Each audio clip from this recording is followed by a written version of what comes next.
귀한 헌금 드리셨습니다. 우리 박종혜 장로님, 오경자 권사님 가정 장학금으로 1천만 원 헌금하셨습니다.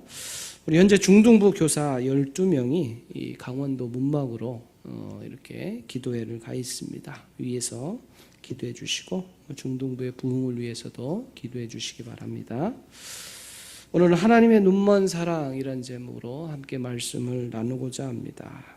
가수 인순이 씨가 부른 아버지라는 노래를 한 번쯤 들어보셨을 것입니다.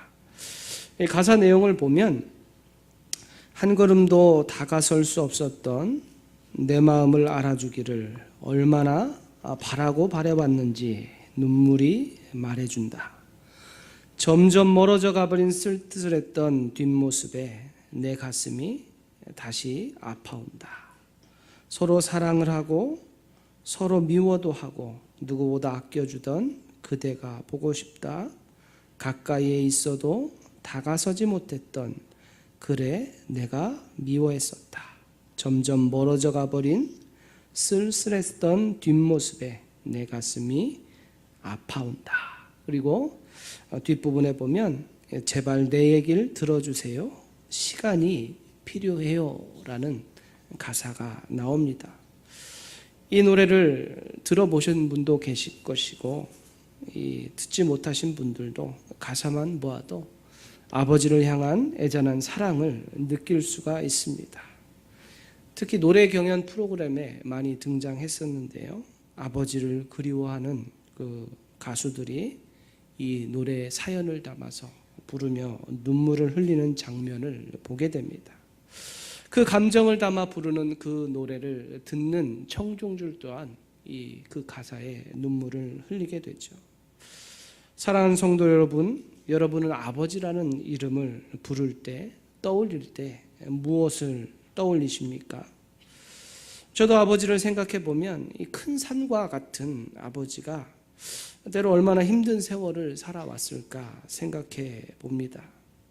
아버지라는 무게가 쉽지 않고 또 팔남매 장남이라는 무게가 쉽지 않았을 것인데, 그리고 얼마 전에 찾아온 질병으로 쇠약해진 모습을 보면서 안타깝기도 하고 미안한 마음을 품게 됩니다. 제가 어려서는 미처 알지 못했던 모습을 이제야 조금씩 알아가는 것 같습니다. 어려서는 알지 못했던 문제가 아버지 나이가 돼서야, 또 아버지가 되어서야 아는 것 같습니다. 성경은 이 아버지와 아들의 그림으로 이 말씀을 나타낼 때가 많이 있습니다. 그 대표적인 것이 누가복음 15장에 기록된 탕자의 비유, 잃어버린 아들에 대한 비유일 것입니다. 탕자의 비유에는 아버지와 두 아들이 등장합니다. 탕자는 누구입니까? 바로 둘째 아들을 가리키죠. 그 둘째가 아버지에게 취한 행동을 우리가 한번 생각해 보시기 바랍니다. 우리 누가복음 15장 12절 말씀 우리 한번 볼까요? 시작. 그 둘째가 아버지에게 말하되 아버지여 재산 중에서 내게 돌아올 분깃을 내게 주소서 하는지라. 아버지가 그 살림을 각각 나눠 주었더니, 이 아들이 둘인 집, 당시에 이 법으로 어떻게 나누어야 하느냐.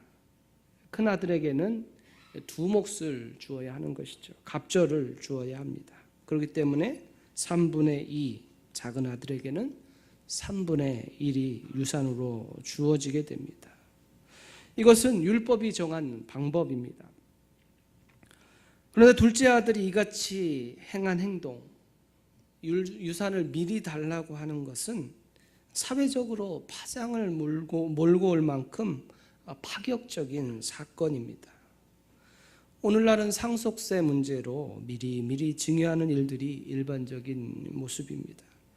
그런데 당신은 아버지가 두 눈을 시퍼렇게 뜨고 계신데 유산을 달라는 것은 아버지 돌아가십시오 라고 말하는 것과 마찬가지인 것이죠. 재산을 아버지가 살아계실 때 나눌 수 있었다고 해도 그 재산을 처분하는 문제도 함부로 할 수 있는 것이 아니었습니다. 혹여 그 재산을 기반으로 장사를 했다고 치면 이익이 남긴다고 해서 내가 장사해서 남긴 것이니 내 맘대로 하겠습니다 라고도 할 수 없었습니다. 그 모든 것이 아버지에게 돌려드려야 하는 것이죠. 그러니 결국 아버지가 살아계실 동안에는 그 모든 것이 아버지의 것이 되는 것입니다. 그런데 이 아들은 유산을 받아 홀딱 팔아서 자신의 소유로 삼아버린 것이고, 이 모습을 보면서 이 아들의 의무를 다 감당하지 못하는 것이죠. 그런데 이 아들의 모습, 아버지의 마음을 상처 주고 힘겹게 했던 이 아들의 모습이 오늘 본문에서 바로 이스라엘 백성들로 드러나고 있다라는 것이죠. 그렇다면 하나님은 어떤 하나님으로 등장하고 있습니까? 1절에 보면 이스라엘이 어렸을 때 내가 사랑하여 내 아들을 애굽에서 불러냈거늘 이라고 기록합니다. 그 아들을 지극히 사랑하는 아버지로 등장합니다. 이 말씀은 하나님께서 출애굽 시대에 이스라엘을 부르시며 그들을 지칭하기를 내 아들 내 장자라고 했습니다. 출애굽기 4장 22절 말씀인데요, 너는 바로에게 이르기를 여호와의 말씀에 이스라엘은 내 아들 내 장자라 라고 표현한 것이죠. 사랑하는 성도 여러분, 여러분의 자녀를 낳았을 때 어떤 기분이셨습니까? 나를 닮은 자녀를 낳을 때, 또 첫아이가 태어날 때 그 감격은 이루 말할 수 없는 것이죠. 저희 집 큰아이를 출산할 때는 가족 분만실에서 출산했습니다. 가족만 이렇게 방에 들어가는 것, 그런 곳이 10년 전에도 있었습니다. 12시간 정도를 진통을 했는데요, 기계를 어떻게 차더라고요. 이게 이 진통이 오는 걸 보여줍니다. 그래프가 올라가면 이 정도 되면 진통이 온다, 이렇게 미움을 많이 샀습니다. 온다 이렇게 했거든요. 그러면 여지없이 그 진통이 오는 것이죠. 제가 그랬습니다. 아침에 좀 밥을 먹고 가자 그러는데, 이거 큰일 났다, 이거 빨리 가야 된다고 갔어요. 근데 얼마나 배고파든지. 근데 저는 점심 때 배가 고파서 옆에 가서 밥을 먹고 왔습니다. 아이가 태어나는 장면도 보고 탯줄도 자르고 큰 감동이요, 기쁨이죠. 출산 이후에 아내가 아플 텐데 그것도 잊어버리고 아이가 태어났다고 또 아들이라고 여기저기 간에서 전화하다가 선생님 빨리 나가라고, 나가서 전화하라고 이렇게 혼났던 기억이 있습니다. 자녀를 바라보는 부모의 마음이죠. 그런 기쁨들 다 누리셨을 것이고, 또 손주들 보시면서 더 큰 기쁨도 누리셨을 텐데, 하나님은 그 이스라엘 백성을 장자로 삼아주셨습니다. 3절은 그 자녀를 끔찍히 사랑하시는 하나님으로 등장합니다. 상반절에 보면 그러나 내가 에브라임에게 걸음을 가르치고 내 팔로 안았음에도. 자녀가 성장하면 어떻습니까? 누워있던 아이가 뒤집기를 하고, 또 일어서 이거 앉기도 하고, 이제 막 걸으려 할 때, 몸을 일으키려 할 때 걷는 연습을 시키게 됩니다. 손을 잡아 주어서 걷게 했다는 것이죠. 혼자 걷다가 넘어질 때 안아주었다라는 것입니다. 특별히 오늘 본문에 등장한 팔, 여호와의 팔이란 신인 동형문적 표현인데요, 그 권능과 능력과 권세를 나타내며, 더불어서 이 안에서 담는 것은 이스라엘 백성들을 향한 하나님의 은혜와 사랑을 보여주는 것이죠. 신명기 1장 31절 32절 말씀 우리 같이 볼까요? 시작. 광야에서도 너희가 당하였거니와 사람이 자기 아들을 안는 것 같이 너희의 하나님 여호와께서 너희가 걸어온 길에서 너희를 안으사 이곳까지 이르게 하셨느니라. 하나님이 이래 너희가 너희의 하나님 여호와를 믿지 아니하였도다. 그 팔은, 여호와의 팔은 광야길을 인도하여 주시는데 마치 자기 아들을 사랑으로 안는 것처럼 하셨다라는 것이죠. 이스라엘 백성들이 체험한 그 모습은 무엇입니까? 하나님의 지극한 사랑을 볼 수 있는 것이죠. 누구도 부인할 수 없고 누구도 경험할 수 없었던 하나님의 그 놀라운 사랑을 경험한 민족이 바로 이스라엘 백성이라는 것입니다. 근데 이들이 하나님 앞에 어떻게 했습니까? 너희가 너희의 하나님 여호와를 믿지 아니하였도다 라고 말합니다. 사랑을 주어도 받지 못하는 이들을 보면 포기할 만도 한데 하나님은 그 이스라엘 그 장자를 향하여서 사랑을 놓지 않는 것이죠. 4절에 보면 내가 사람의 줄 곧 사랑의 줄로 그들을 이끌었고 그들에게 대하여 그 목에서 멍에를 벗기는 자같이 되었으며 그들 앞에 먹을 것을 두었노라 라고 기록합니다. 다른 번역본 새 번역으로 보면 나는 인정의 끈과 사랑의 띠로 그를 묶어서 업고 다녔으며 그들의 목에서 멍에를 벗기고 가슴을 헤쳐 물렸다. 사랑하는 엄마가 사랑하는 자녀를 위해서 젖을 물리는 모습을 이 말씀 가운데 이처럼 표현하고 있는 것이죠.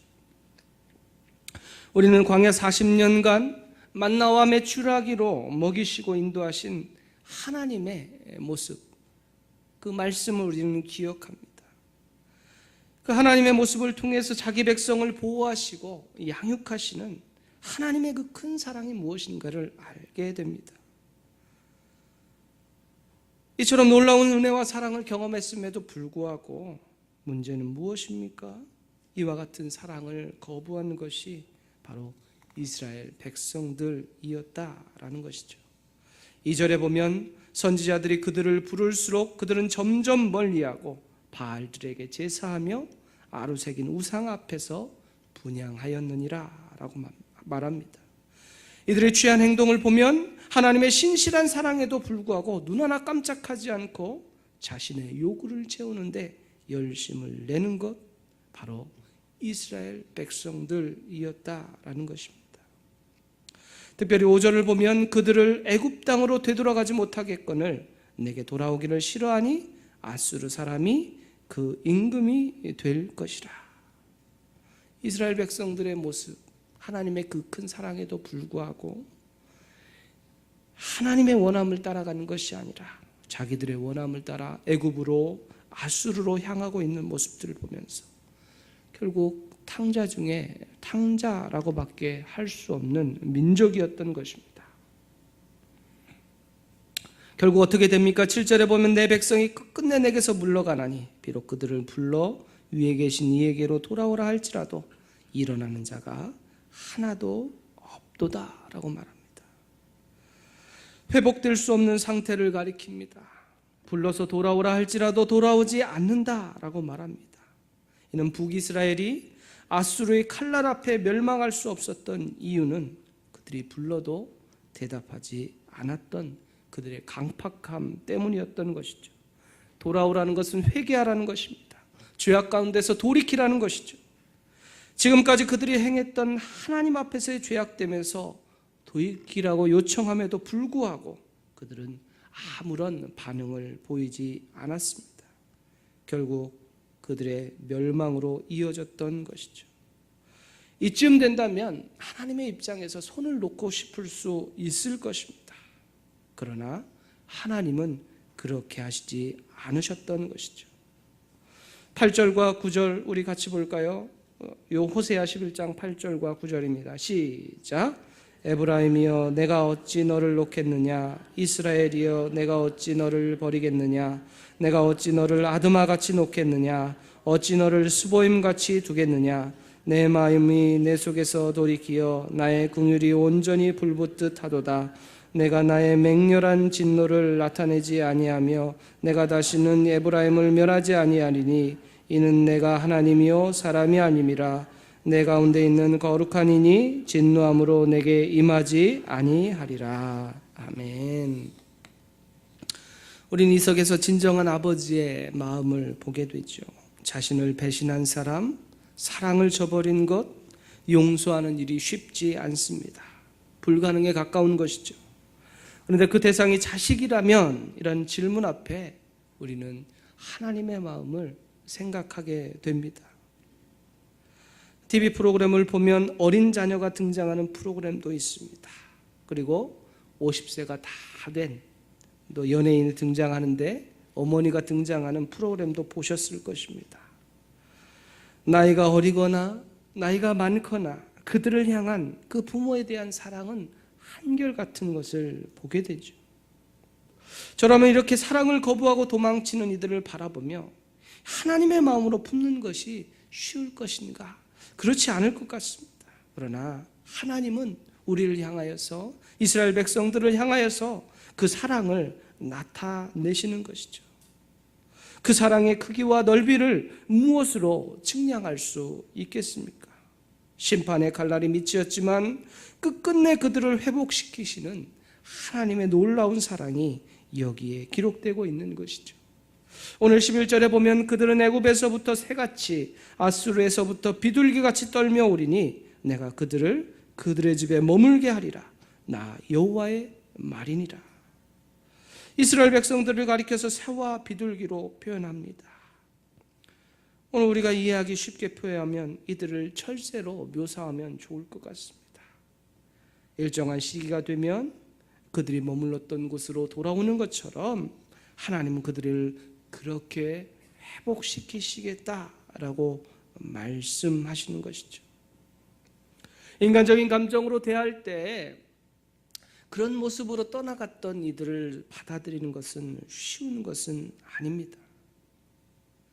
그러나 우리가 그 탕자의 비유 속에 그 아버지의 마음을 한번 생각해 보십시오. 유산을 달라고 하는 것은 아버지가 더 이상 필요하지 않다는 표현이었습니다. 아버지는 그 아들이 무엇을 할 것인가 다 알았을 것입니다. 자라온 과정을 보았고 그가 왜 유산을 달라는지, 어디로 가려는지, 무엇을 할 것인지 다 알았을 거예요. 결국 그 아들은 아버지가 예상한 대로 그 행동을 취했죠.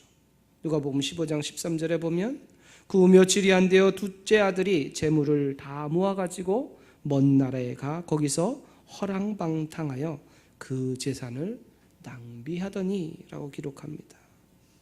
자신의 유흥을 위해서 자기의 재산을 탕진해 버린 것입니다.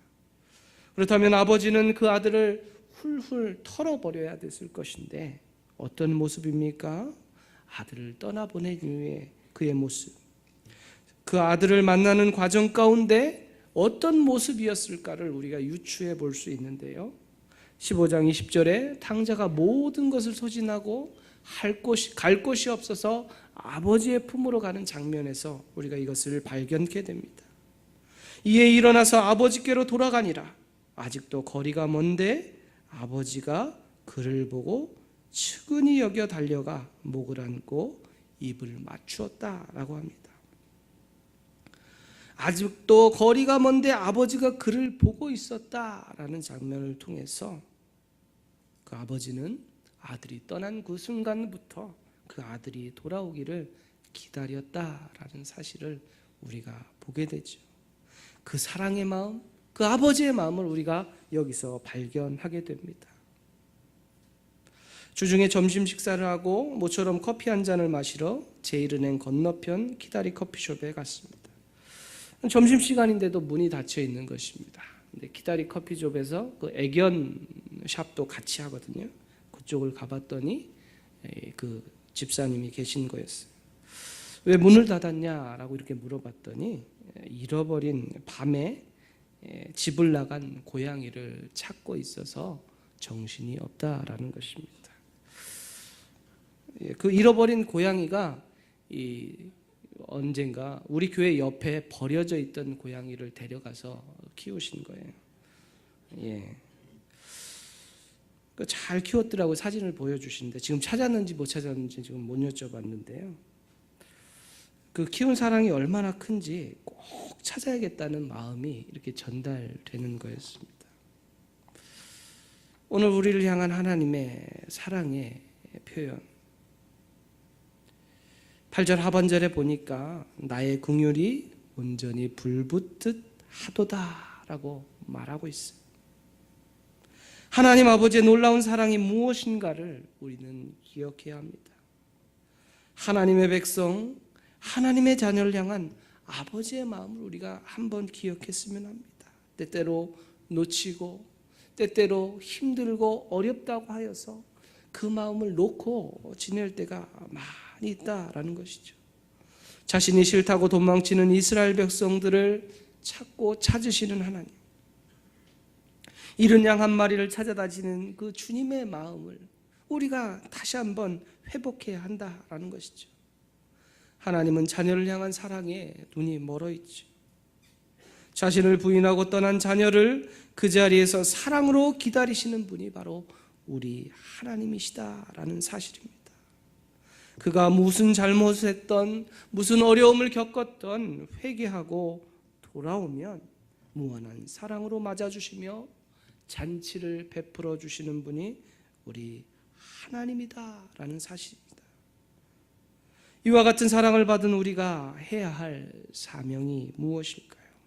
세상 가운데 방황하며 여전히 하나님의 뜻과 사랑을 알지 못하는 자들에게 주님의 사랑을 전하는 것이 오늘 우리의 사명인 것입니다. 축제를 열고 그 동참하기를 원하시는 그 하나님의 눈먼 사랑을 전하는 일이 우리의 사명인 것입니다. 먼저 우리가 그 사랑을 회복하기를 원합니다. 그 사랑 안에 은혜를 누리기를 원합니다. 또한 그것을 알지 못하는 자들에게, 알지 못하는 사람들에게, 그것을 잠시 잃어버린 자들에게 그 사랑의 마음을 전하는 것이 오늘 우리의 사명임을 다시 한번 기억하시며 우리를 향한 큰 사랑의 은혜 가운데 힘을 얻으시고 능력을 얻으시고 정말 이 땅 가운데서 힘들고 지칠 때마다 우리를 사랑하고 붙들어 주시는 그 하나님의 사랑과 은혜 앞에서 풍성함을 경험하는 우리 귀한 믿음의 성도의 삶이 되시기를 주님의 이름으로 축복합니다. 아멘. 우리 찬양 부르시고 우리 기도하겠습니다. 주 안에 있는 나에게 찬양하시겠습니다. 370장 주 안에 있는 나에게.